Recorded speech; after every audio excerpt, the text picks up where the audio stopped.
Hi everyone, Caroline Arnold here, Executive Coach, helping women get more confident and accelerate their career.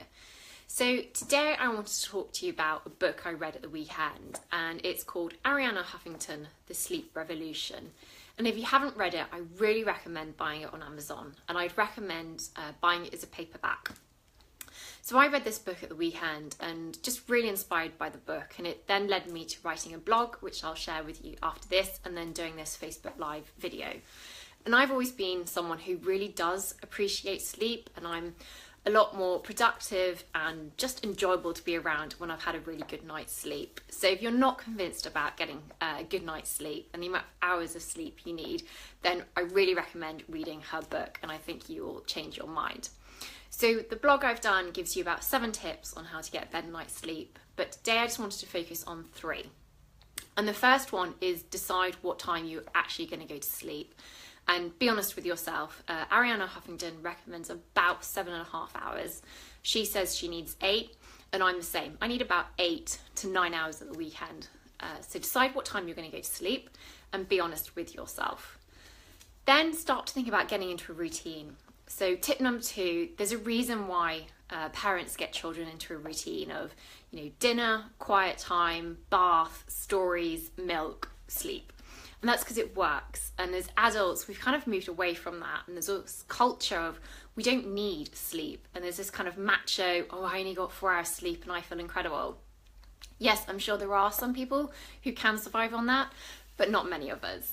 So think about a routine, and once you've started, you've set your time of going to sleep, work backwards. So half an hour, depending on your routine. So maybe have a bath with some Epsom salts, spray your bedroom with some lavender spray. I then have a cup of tea, which is the Pukka Herbs nighttime tea, so I'm not high on caffeine. And then I'll get into bed and remove the phone and read a paperback. And the reason you want to read a paperback rather than on your Kindle or on your phone is because all of those electronic devices give this blue light device, and it kind of triggers your mind to keep going. And if you're reading it on your phone, you kind of start checking Facebook and emails, and suddenly an hour has gone. So pick up a paperback. I know that's really old school, but it really will help you, excuse me, get a better night's sleep.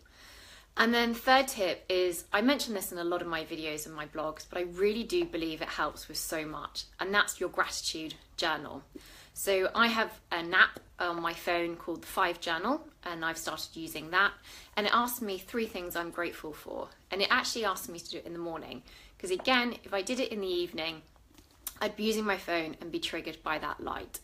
I used to do it in the evening and write it in my journal, like a paperback. Again, I know old school having paperback, but it just stopped me using my phone. So think about or write down in a journal or use the app but during the day 3 things you're grateful for. And the reason that will help you get a better night's sleep is you'll just put your life into perspective. You'll feel more grateful, you'll realise what's important to you, and you'll just feel calmer and more relaxed as you go to bed. So I hope those 3 tips were helpful. There are more tips on my blog. If you've got a really good tip that helps you get to sleep, then please share and comment below. Until next time, see you later.